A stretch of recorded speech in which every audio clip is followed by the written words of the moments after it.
Abracadiner. Truck drivers like to say niner. Abracadiner. Abracadiner.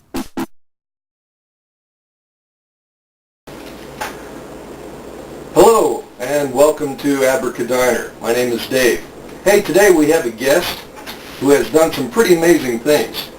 He once ran for public office and got 3% of the vote.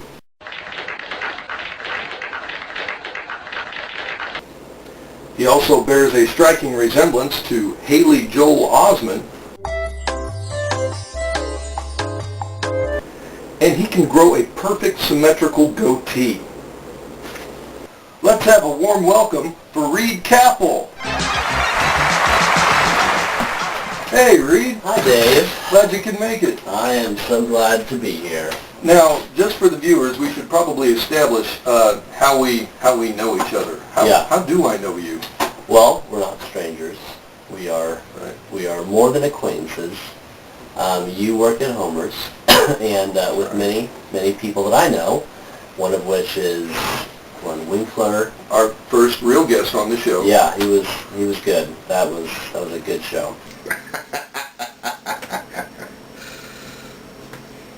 And so really through Glenn was our primary, mode of introduction.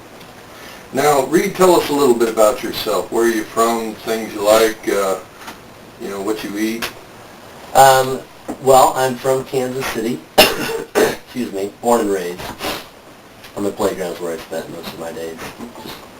And I've lived in over 16 different houses in Olathe. How old are you? I'm 28. Good Lord. 28, yeah. The Lord is good. And, food-wise, I do consume food, and fish tacos is probably my favorite entree. Do you need a glass of water? I think I'll be okay. Okay. I think I'll be okay. It's no problem. No, I understand. All right. I appreciate your generosity.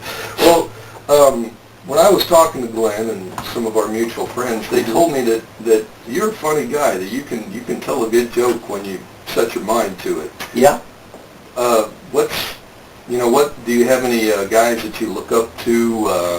What got you interested in comedy? I would have to say Bill Cosby was probably the cause.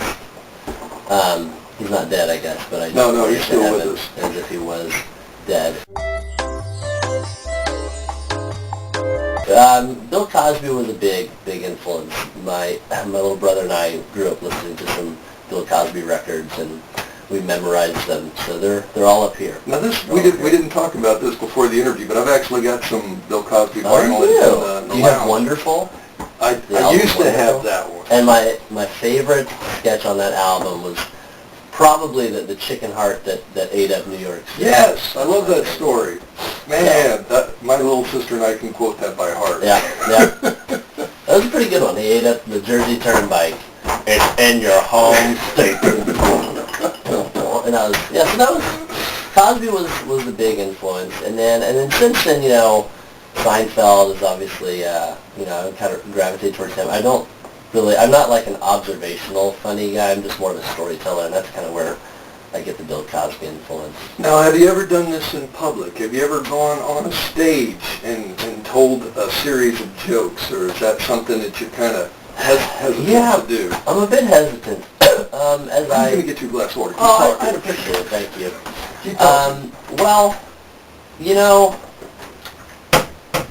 I should just keep talking. Yeah. Telling jokes is a difficult thing. It's very difficult. Telling jokes, it's hard to bottle and sell what comes out so naturally in the laboratory of life, as I like to say. I have that stitched on a pillow at home. The laboratory of life? The laboratory of life, Dave. That's where the jokes come from. That's where they flow from the delta of community and into the ocean of laughter. I like where you're going with this. We were talking earlier about how this is an organic thing. It is. It's definitely turning into and that. So to mandate and force me onto stage to tell jokes. It's like taking a badger out of its environment and saying, be a badger now, on a stage. And so this must be why you have such great respect for men like Bill Cosby and Yeah. Jerry Seinfeld. Yeah, they're able to get up there and they can ahead of time think about jokes and they can sell it really well. And the thing about Cosby is he just gets up on stage and tells stories. Right. And that's what I think I could do. I don't think I could get up and excuse me, and tell some tell jokes. I've tried and it's just failed miserably.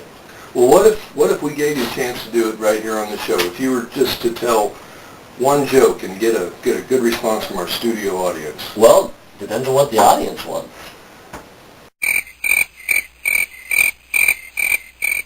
I think my my worldwide television debut here on Abracadiner would be a fine avenue to try it. Fantastic, and maybe this will build up something in you to get up and get into that laboratory life. Ladies and gentlemen, Reid Kapple.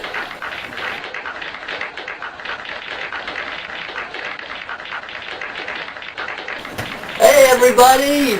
Hi! Hey you! Oh man, wow. Well, thanks for coming out tonight, this morning.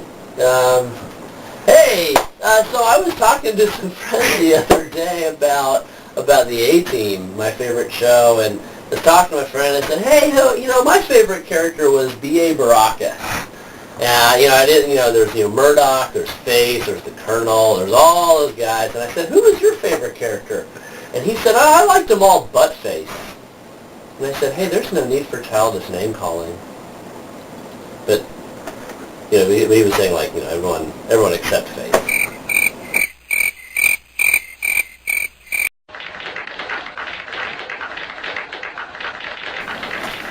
More? You want more? You want more? Okay, I'll do more. Wow. It's funny sometimes when you meet a person and you realize that you've got some kind of connection, you share something in common, you say, wow, what a small world we live in. But, you don't really ever hear the opposite. You're hanging out with someone, you're like, hey, I was hanging out with my friend Landy the other day. Do you know Landy? No, I don't know Landy. Wow, what a big world we live in. What a big friggin' world we live in. It's just big that you don't know her.